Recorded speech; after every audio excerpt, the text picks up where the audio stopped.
Alright, so for round 3, our second feature match, we have Calvin Su playing Speed Wars PK Fire versus Ryan Dale playing Rescue Pals. So Ryan just wouldn't let go of, I guess, the Draco Slayers or the Pen Performapoles. So he found his own way to play it through Rescue Pals, using Rescue Hamsters and Rescue Rabbits. In other words, he's probably loaded his deck with a lot more vanillas than normal, and Calvin's playing, well, BA, starting off with special summoning of a Babar, sets 2, and passes turn. See a Maxi in his hand. His deck was upside down for a second there. So Ryan's going to start off his turn with a Brilliant Fusion. So Calvin chains the Maxi. So that's going to be at least one draw from this, and if Ryan decides to continue his play, he'll be getting a lot more draws. The Maxi Challenge. Will Ryan accept it? I don't think so. Wow, that's a very different ditch. Lazuli to a Flash Knight. Never expected to see Flash Knight in competitive play ever. It's like the most vanilla of vanilla pendulums. But by using this, instead of Garnet, he gets to add the monster back. But Calvin would like to call a judge to confirm that the Lazuli can add the Flash Knight back. Now, Lazuli can add a normal monster back to hand. A Pendulum normal monster is still considered a normal monster, I believe, and it will be added back to hand. I will be coming around. I do remember this round a little bit because I am the head judge of the event.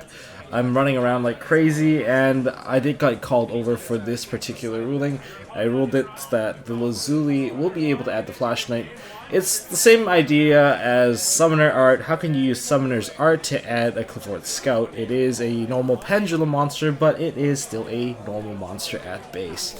So the Lazuli should work the same way, and that's how it was ruled. Now, as we kind of wait for the ruling to get settled here, Ryan, let's talk about Ryan. Ryan was our MOS1 winner, and he was also the MOS2 runner-up. He lost to Liam Lamont. Calvin's a strong player as well. He competed in, I guess all the MOS events, playing Infernoids first in that first one. Second one, I believe he played Magispectors, but that could be wrong. I can't quite remember. So yes, Ryan will be adding the Flash Knight back to hand. That's a high scale, the scale 7.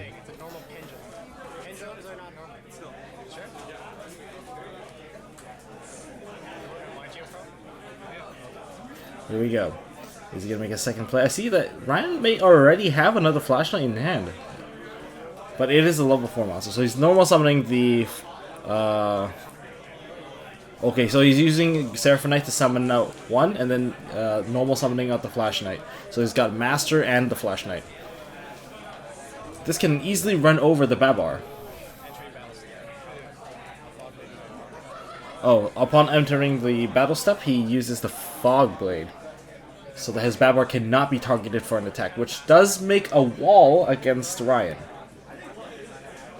Main phase 2, Ryan activates the Eccentric Archfiend to pop the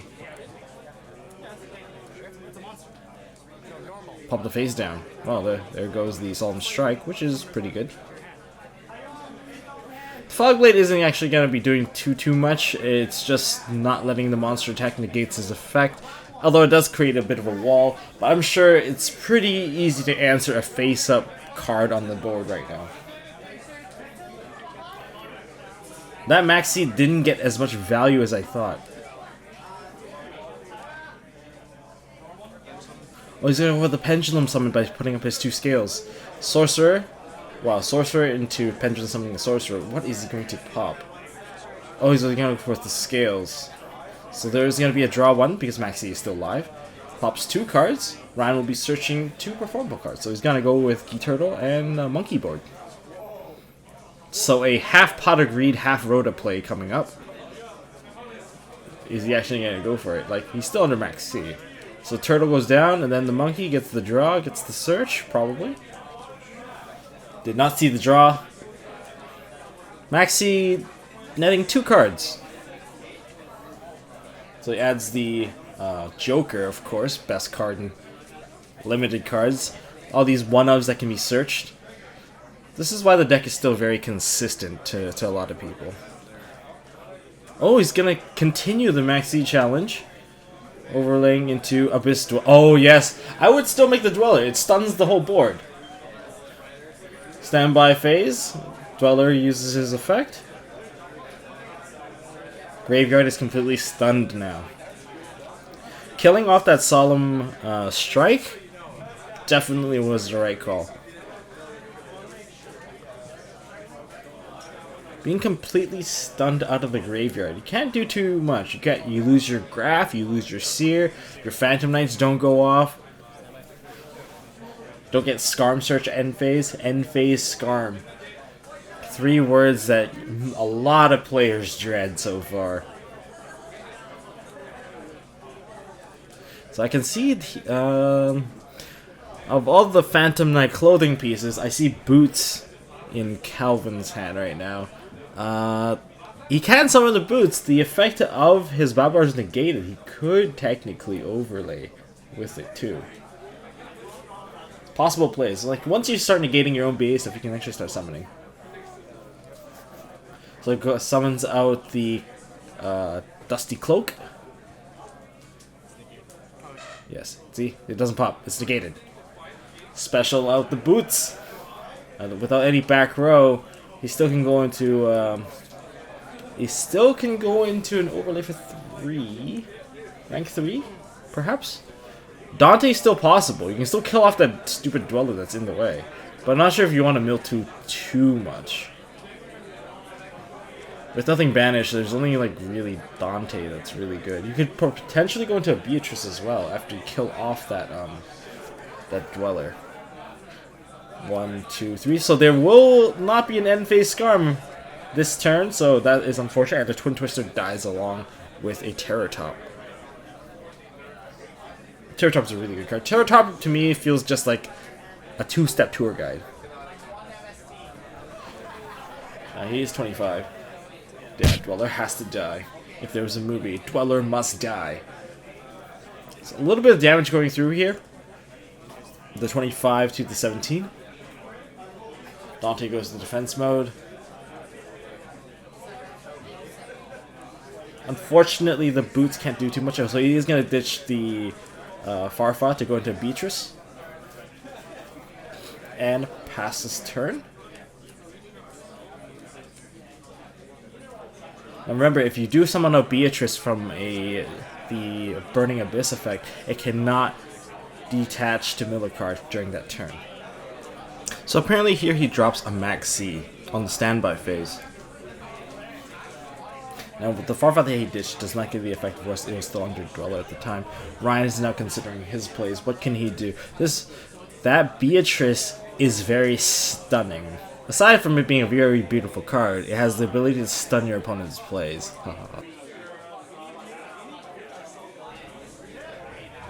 But the Master on the field. Seraphon Knight's still alive, so in other words, there's still 2 normal summons for this turn. Not to mention a full scale, so Pendulum Summoning is totally live. Normal summon, Skullcrobat Joker. Skullcrobat Joker will get the search. One of the best cards in the game so far. Oh, Rescue Rabbit is in the deck, I can see. He has to be very careful when playing under the MOS3. If he screws up his play and Beatrice stuns it, all the cards that he gains from MOS3 will just be net pluses, and Ryan can just prepare for a giant counterattack from then on. Now, I know for a fact that Ryan does run double Dweller, so maybe that will come into play. A lot of the strong players have been saying that double Dweller is much more necessary now. So he adds a Sorcerer to hand, which gives him even more searches.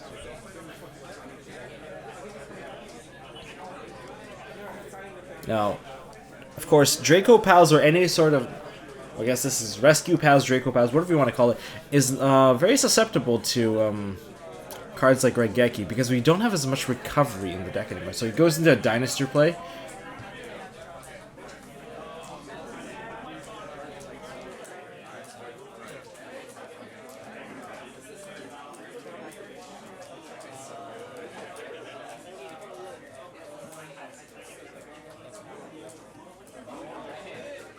So normal summon the hamster. Hamster effect. Tributes itself.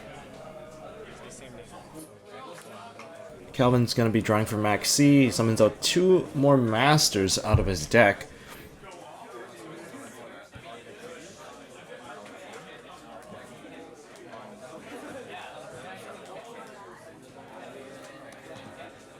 He's taking the Max C challenge. Oh, yeah, there's the second Dweller that I mentioned. He's detaching 1. Now, the moment you make Dweller, Beatrice is quite dead, because Beatrice needs to activate to detach. And then, during resolution, then it will send. However, everything that Beatrice sends needs to begin in a new chain, so it doesn't matter whether you activate Dweller first or you chain Dweller. It's gonna be a dead card. Even if you ditch that Dante, it's gonna be new chain, so it won't happen. Dweller is a really good counter to Beatrice.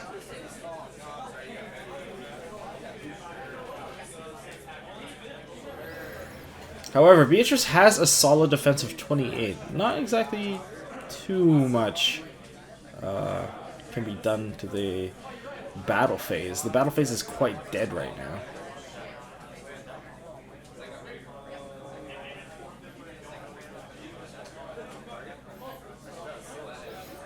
Both players just basically setting up walls to counter each other's plays right now. He's gonna go with the pendulum. Oh!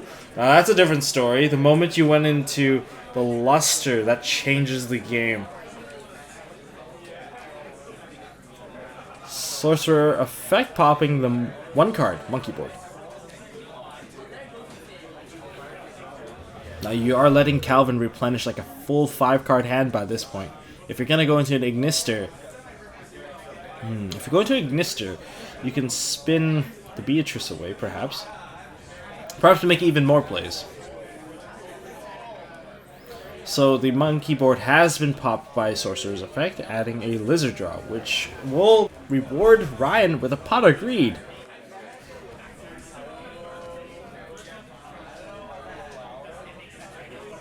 It's gonna be good. Pot of Greed, is that happening? Yes. So Lizard Draw goes down, Concerto goes off, draw 1. Is that a Magical Abductor? Of course, Lizard Draw effect pops itself, drew another card. Could not see what it was. Okay, so he is gonna Synchro right now. Checking the graveyard. I'm guessing he's checking the graveyard for a Master. So he's not Synchroing, he's going to Dynaster. Dynaster summon out and Master. Wow, that's like a 7-card hand or 6 to 7-card hand right now. Goes into a Lancelot.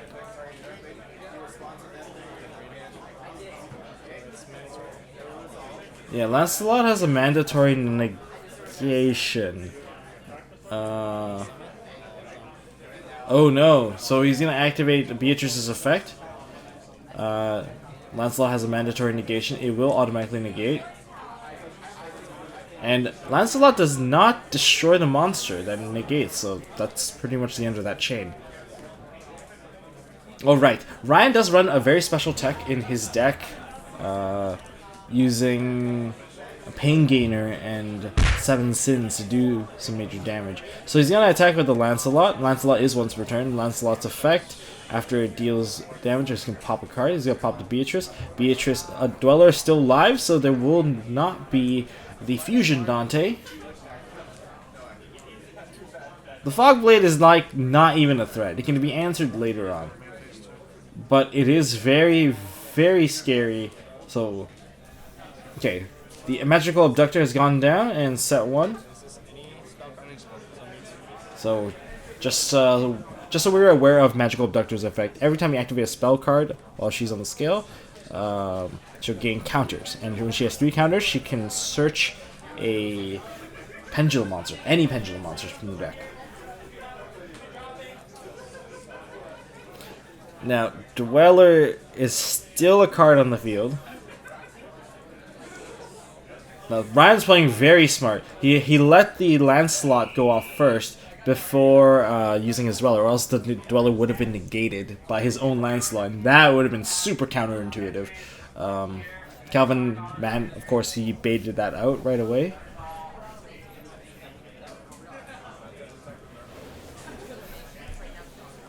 That Babar's just been sitting there since turn 1. That Fog Blade's doing its job. Okay, Twin Twister's going down. Ditches 1. I did not see the ditching. So he lost his own Twin Twister and one of his scales, the Turtle. Seraph Knight also has lived on the field for very long too. See, they both have an equal lifespan at this point.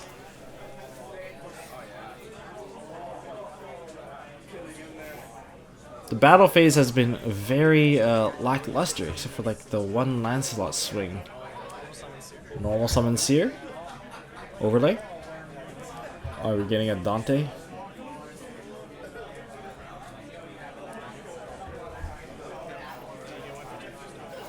Nope, we're not getting a Dante. We're getting a Leviair detaching, reviving a Cloak.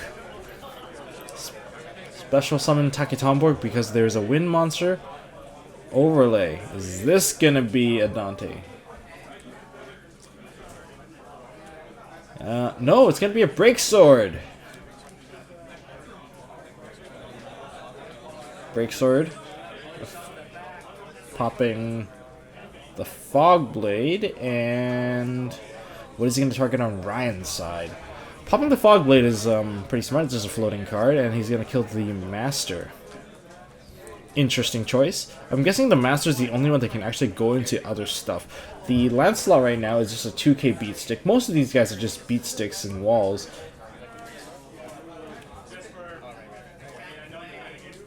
Oh, that was a slight misplay there. They were under Dweller, so by crashing the Break Sword, it gave him nothing back. But I guess Calvin did gain a bit of control there. He doesn't have to deal with that board anymore. And Ryan is out of Dwellers now. I see that he just top decked another Hamster. That's a fat extra deck. Now, Hamsters... I believe Hamsters are scale 5s. So, oh, he goes on the scale. That's 2 for Magical Abductor.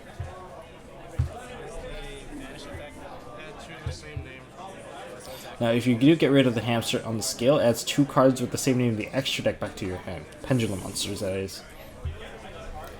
Twin Twisters popping the pair of scales.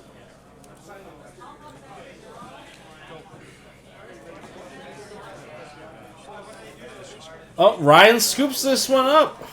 Game 1 goes to Calvin with the Maxi Challenge. Alright, now we move on to Game 2. As you saw from the last round, Calvin's back-to-back Max C challenges definitely put Ryan in a tough spot, allowing Calvin to gain a ton of advantage and eventually just regaining control over Ryan, even after being Dweller twice. It's a little annoying that they're both using white sleeves. If, you know, a little player tip, if you're both sporting the white sleeves, just be careful not to mix up each other's cards. It's a very common practice. I hope you guys like this new set, well, this old setup we went back to with a complete 90 degrees top-down view. I think it's a lot easier for you guys to, you know, get a better grasp of the field, and we minimize the glare by forcing the store to turn off the lights right on top of them.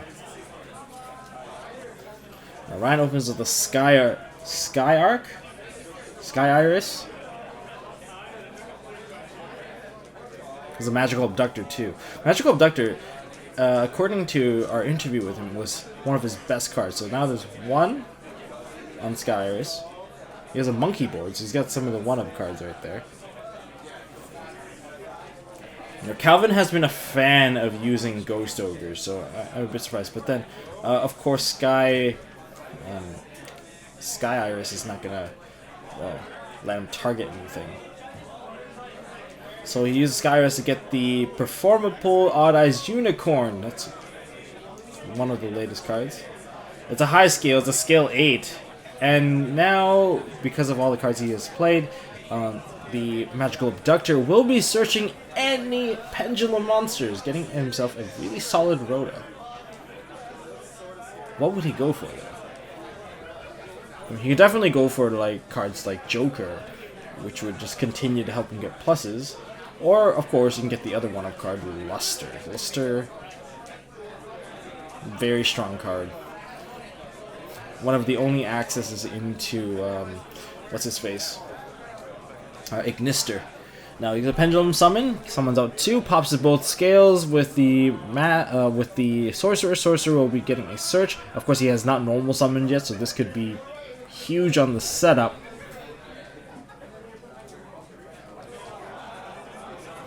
Now, bear in mind that he already has the monkey board in hand. So he's going to go with the turtle to get the extra draw and get the sorcerer.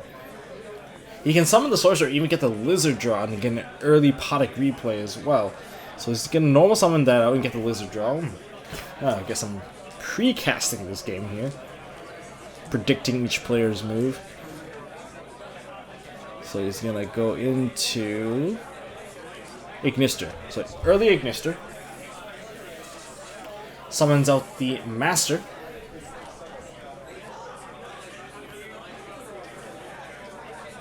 Goes to the Turtle. Goes to the Lizard draw. I think Calvin should cut that one because he is about to draw. Draw one. Oh, drew into a Max C. And drew into another Magical Abductor. That's actually pretty good. He's going to overlay these two. One of the best. Probably going to go. Okay, yeah, Dweller for sure. Dweller hurts. Oh man, he's got Dweller Max C. That hurts Calvin a lot. A lot more than you think. In other words, anytime he tries to make a play, Ryan will speed ahead by drawing cards. Anytime his plays fail or go to the grave, nothing happens for Calvin in terms of recurgence or recovery. Calvin's actually in a really bad spot since his very first turn. So activates. Is that a Babar? Babar again. Gets Max C chained to it, so he will be drawing 1. He's going to crash the Dweller right off the bat because he has nothing to answer. So now he's going into main phase 2. I see a Fogblade. So he sets the Fogblade, sets the 2 cards on top of the Fogblade, one as a monster, another as a paired set right there. Maxi only netting 1 card, but it did stun the whole turn.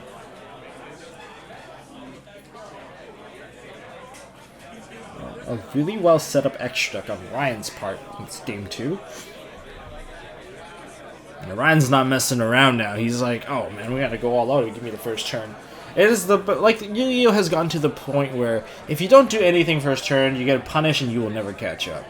That's what I've noticed. And cards like Raigeki used to be power cards that will stabilize your standing. Doesn't exactly do too much to decks that float a lot. Okay, for the Fogblade has been chained onto Ignister's effect to summon up from the deck. Babar's in grave. Now Ignister is at 1 now, so the moment you can get rid of the first one, that's it. You don't have to worry about him anymore.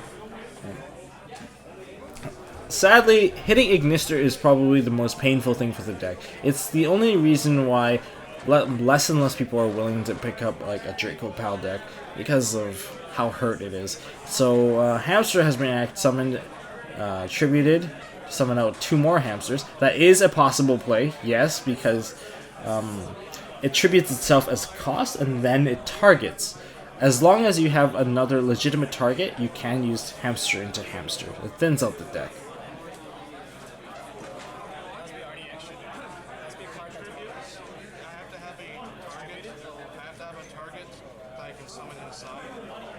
And I guess Calvin wants to confirm that.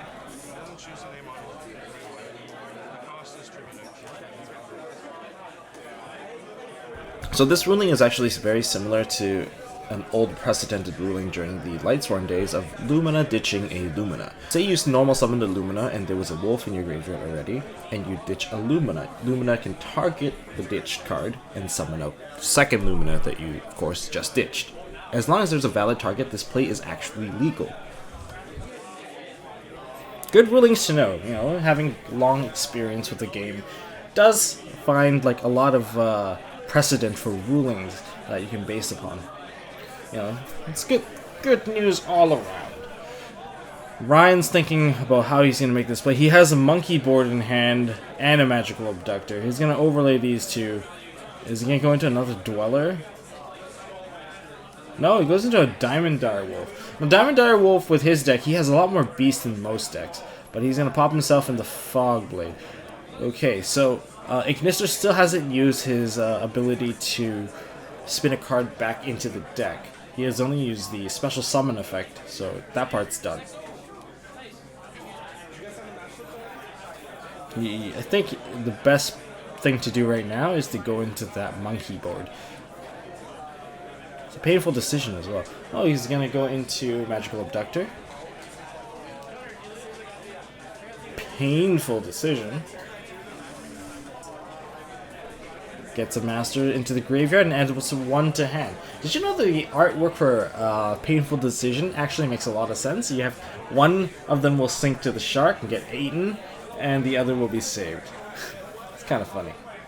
I mean, if I just looked at the card art, I would understand exactly what to do. That's actually a pretty smart design.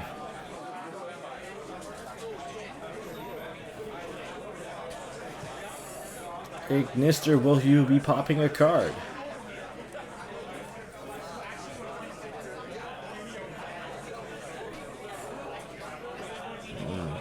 I'm not sure what he has to consider now, so he's gonna go with the pop. Oh, Solemn Strike! So that's 1,500 life points off of Calvin's side, but he did get rid of the 1 copy of Ignister.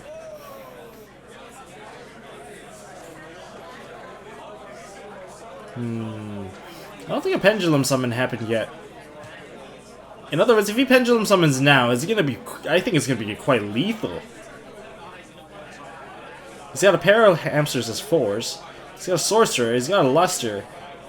And the funny thing is, he can go into Daigusto Emerald, shuffle back the Ignister, and keep going. Oh, that's a gross play. Pendulum for 5. Oh, this is like one of those final killing blows.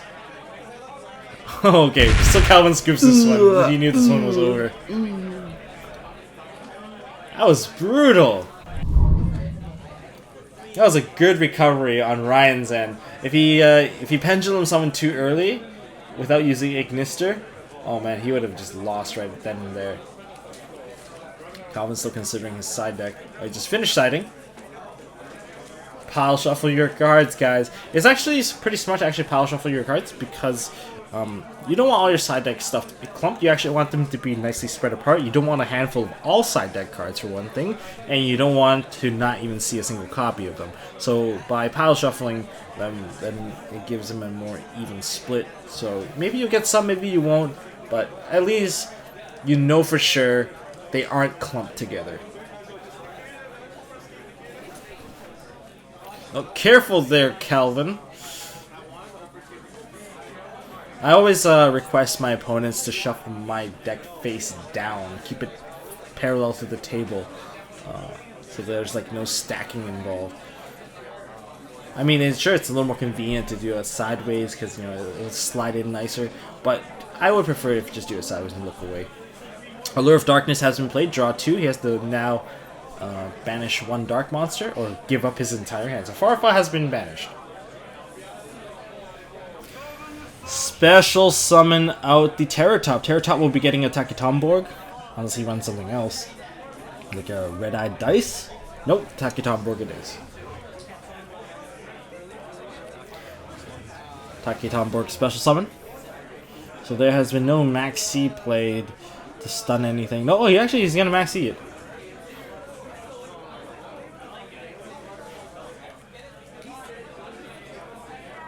See, he maxied after the Takitomborg was dropped. It's actually pretty smart, because now he has already dropped the monster he has to commit, and both these monsters aren't very strong. So it goes into Dante, gets a draw. Yeah, what do you think the timing for that should be? Should he actually activated it during the Terratop, or should he have activated it later? So it goes into the Beatrice, gets a draw. Dante gets a draw, so that's 2 cards for that maxi, netting a +1 right there. And face Scarm.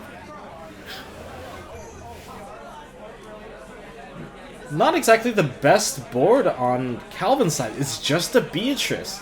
Okay, Beatrice is pretty scary, but Beatrice doesn't do too much to the pendulum scales, as there's like none of the BA monsters destroy face-up spell traps or like have anything to answer to those. So not a good top deck on Ryan's side. Ryan just top decked a Vector. There's a Twin Twister in his hand, which is pretty dead. No back row.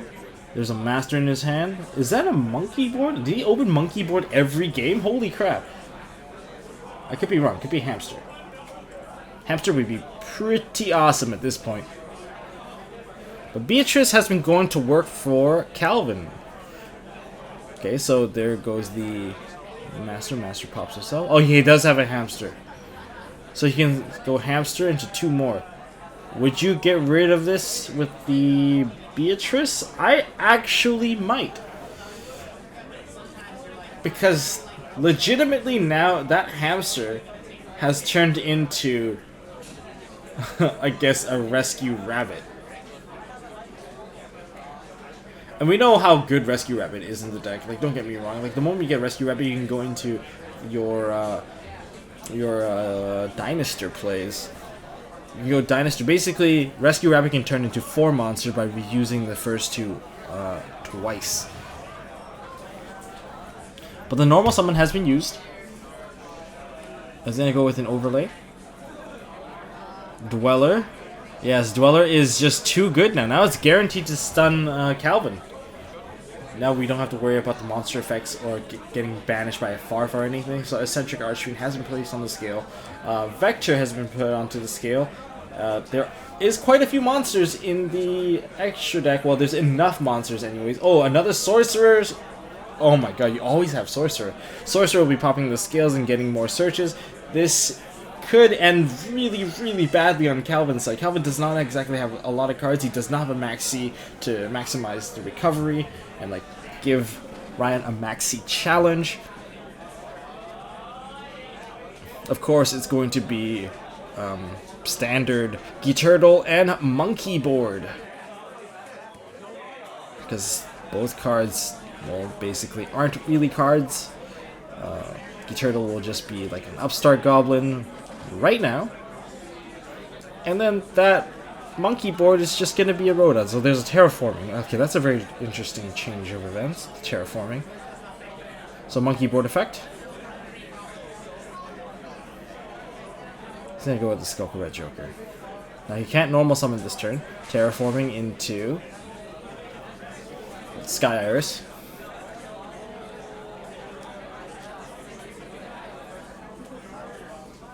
Sky Iris is actually a really good card in his deck right now, because one thing that scares most of the Pendulum players now is that the scales can be popped by a Twin Twister. The Sky Iris, they cannot be targeted, which definitely gives Ryan like a bit of a protection against any sort of Twin Twister plays.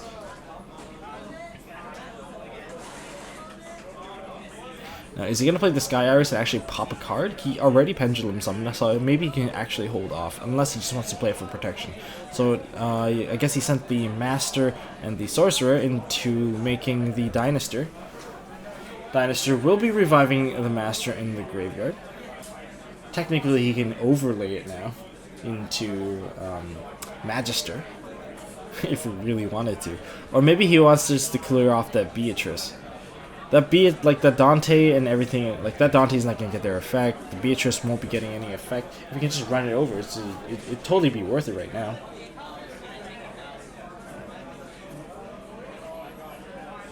It looks like he's considering a Magister play. Not sure if Magister does enough though. Now remember that the monster summoned out from each of the Draco Slayers. Okay, anyways, ignore my point for now. Then he goes straight into Utopia Lightning. Utopian Lightning definitely gonna do a great job of killing off that Beatrice. No fusion Dante, and there won't be Dante re-adding a card back to hand. So 3 cards.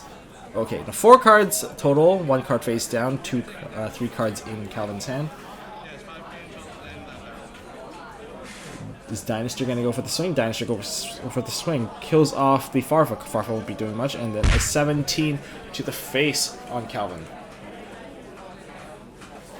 This is quite scary because that Dweller is still alive. Sky Iris is going down. The scales are protected basically from any Twin Twister play. Oh man, if Calvin top decks a Twin Twister now, I feel pretty sad for him. Okay, passing turn. Ryan passes turn. It goes immediately into the Dweller. Dweller detach. Now the graveyard has been stunned. Now remember, Utopia the Lightning is still a very scary card. It is still Armades when you attack it. So there will be no response.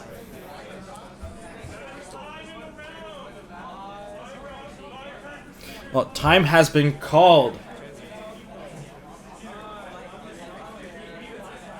So 5 turns. I guess right now it will be turn 0.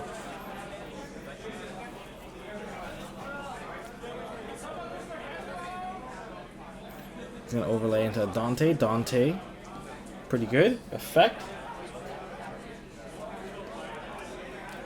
There will be no end phase Scarm for that mill. Mill's a Galaxy Cyclone plus a Solemn Strike. He's going to attack over the Dynaster. He left the Dweller alone. Oh, that's a bit strange. I'm guessing in time you got to shift your playstyle to inflicting more damage and try to maximize your defenses. But he's still quite a bit on life. So now we're at turn 1.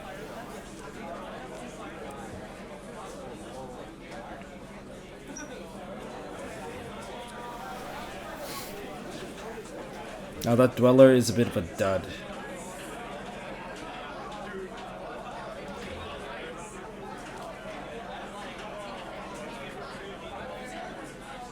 Now, Ryan is already ahead in life. I don't think he has to do too much.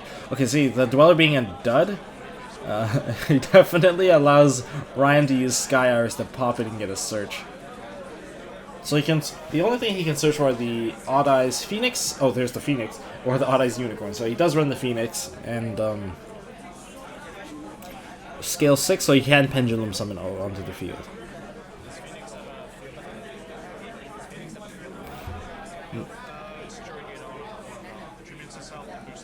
So now the Phoenix has a field effect of tributing itself to increase damage. Guess especially good for trying to push damage right now. MST the back row, yay! Ghost MST. I could not see what that was. But nowadays there aren't exactly a lot of traps that aren't live. Pendulum Summon.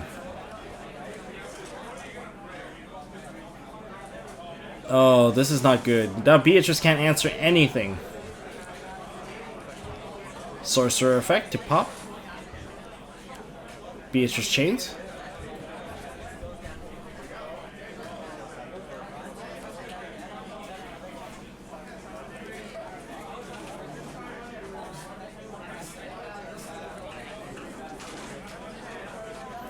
So he ditches a Seer. Seer targets the Graph. Graph will pop itself when it's summoned to the field because Beatrice is not a Burning Abyss monster. Interesting play. I'm guessing he's really scared of that Dweller. He have seen the second Dweller. Oh, Ryan! Sometimes just look through Ryan's deck. I think that's why you use different colored sleeves. But PC white is too popular. So he gets a Far 5 and banishes the Master. Well, at least he got off all the effects before the Beatrice got stunned out of play. However, that Beatrice is still probably gonna die to like perhaps a Dweller, and then the Eccentric Archfiend pops it. And that's definitely not out of the out of like Ryan's line of play.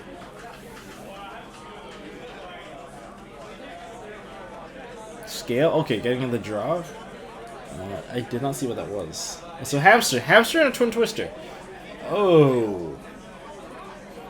Did a normal summon happen yet? That's the real question. I don't think there was a normal summon yet.